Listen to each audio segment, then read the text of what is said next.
All right, the Blackmagic pyxis 6K has started to ship, and it is getting in the hands of filmmakers all across the globe, which is super exciting. It's definitely a highly anticipated camera for 2024, and for good reason. It shares the same sensor as the Cinema Camera 6K full frame, but has a different form factor and hardware I/O, which is all really great stuff. So great combination. That's not about this video. What I want to talk about in this video is a lens and sensor format combination that I really started to take a lot of interest in. It's kind of becoming like one of my favorites for this camera, just doing some testing for a few reasons. Now, I am filming right now in that combination, and that is with a Laowa nanomorph. I'm actually using the nanomorph zoom, but this is a nanomorph prime, the 50mm. I am filming on the 28 to 55 at 28 millimeters. So that's part one of the recipe. The second part of the recipe is I am in the Super 35 4x3 sensor mode. Now these cameras shoot in full frame open gate. Why am I talking about Super 35 formats on this camera? Well, there are a couple of reasons why I absolutely love this combination. I'm really excited to use it going forward. Number one is in 4x3 mode with a 1.5 times anamorphic lens, you get a native 2:1 aspect ratio, which is much closer to 16:9 than if you were going to record in a 16:9 sensor area and get that 2.67 to 1 aspect ratio that you would get otherwise. So like, for example, on the Red Komodo X, there is a 16:9 1.5x setting, which is typically what I use for recording in anamorphic with these lenses on that camera. These cover only Super 35, so it's a great pairing with that camera as well. But you get a 2.67 to 1 aspect ratio, and even for 240, you're having to crop out a lot of information to get to 240. In the 4x3 sensor mode, though, on the pyxis, it spits out a native 2:1 aspect ratio, and that's just super cool. And the great thing is on the pyxis, you have all of the anamorphic de-squeeze options in any mode, which is really cool. But like on the Cinema Camera 6K full frame, which I hope they change that or update it, you only get like limited options for each sensor area. And I think it's to basically give you the anamorphic mode that will give you a closest to 240 aspect ratio for whatever sensor format that you're in. Now, I know what you're saying. One of the big benefits of anamorphic lenses is the fact that you get a wider horizontal field of view. Say on a 50mm right here, you get a 50mm vertical field of view, but since you're de-squeezing at 1.5x, you get something like a 33, 32, somewhere around that field of view horizontally. And that's why you get the black bars on the top and bottom, because it's a widescreen look. That's like what a lot of movies are shot on. But that's not the only characteristics of anamorphic lenses, at least that I like. I really like having the Ulva bokeh in the background and the focus breathing that you can get with anamorphic lenses, and even like the horizontal, the iconic like anamorphic flaring that you get. Like for example, this light behind me, you can see a little hard light source. There you go. See that horizontal flaring right there? A little funkiness going on here. I'm kind of into that too. But see that horizontal flare right there?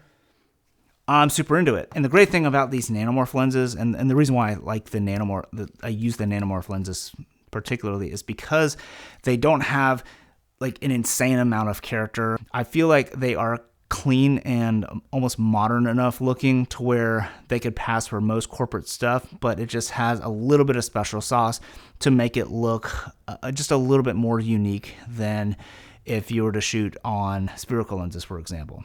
So that's kind of like the first reasoning, or I guess first and second reasoning of why I like this combination of the nanomorphs and the 4x3 Super 35 sensor area mode. You get that anamorphic characteristic, but you don't necessarily have to have that super widescreen look. But there's also two other major benefits to recording in the Super 35 mode. Number one, the rolling shutter performance, the sensor readout, speeds up quite a bit as compared to open gate recording. Now, I don't remember exactly what it was, but Josh Satin, a buddy of mine, a big shout out to him. I asked him a while ago what the different readout modes were, and he sent me this. So you can see that it does drop quite a bit in Super 35 mode, which is a huge bonus if you're filming where there might be LED lights with crazy banding going on, or if you're doing any kind of panning or walking around or anything like that, and then using the internal camera gyro, you can actually reduce the rolling shutter even more. And from a Super 35 mode with less rolling shutter, and you do that gyro thing in DaVinci Resolve, you can really get to a pretty fast looking readout result in your final deliverable, which kind of doesn't really become an issue of rolling shutter anymore.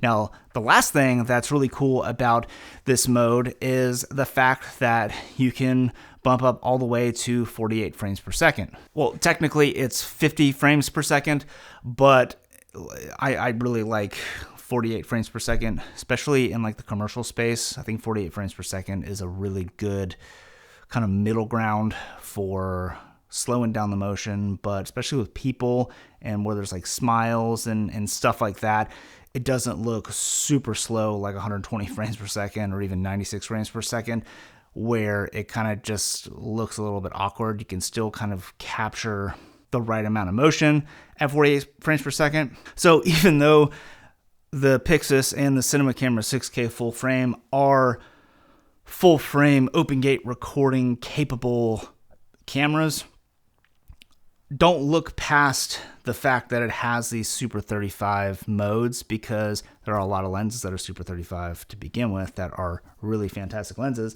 And the 4x3 mode, I just think it's a really cool and unique way to use these nanomorph lenses that are pretty clean and not like offensively characteristic, to where it can pass for a lot of corporate shoots.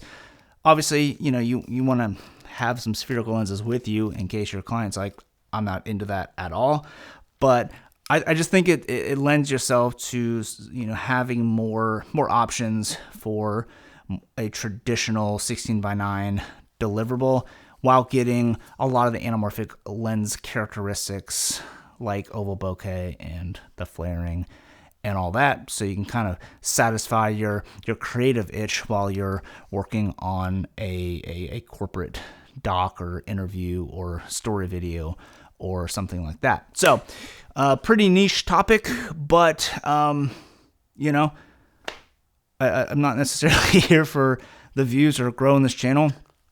I mean, it'd be cool, but you know, I'm just, when I find something that's cool, I like to share it with the audience. This isn't like groundbreaking stuff either. Like, this isn't like I didn't discover something new with this camera, but I haven't seen a lot of people talk about it or make content on it on this platform, and just kind of talk with buddies that also have these cameras and are like, well, I've never thought of that. So obviously Blackmagic thought of it because they put the 4x3 sensor mode in there. But anyways, hope you found this helpful or useful. If you did, let me know down in the comments below. I'm not a camera tech whiz when it comes to everything about cameras. So I probably said something. Well, if it was that obvious, you're probably not here anyways. But thanks for watching, and hope you enjoyed the garage, because I might be filming more videos here in the garage. And no, I don't typically have cafe lights hanging up in my garage in my workshop. I just had them out here for demonstration purposes, so you could see the anamorphic characteristics. All right, rambling on. Need a script, but never do that. So thanks for watching, and I'll see you in the comments. Peace.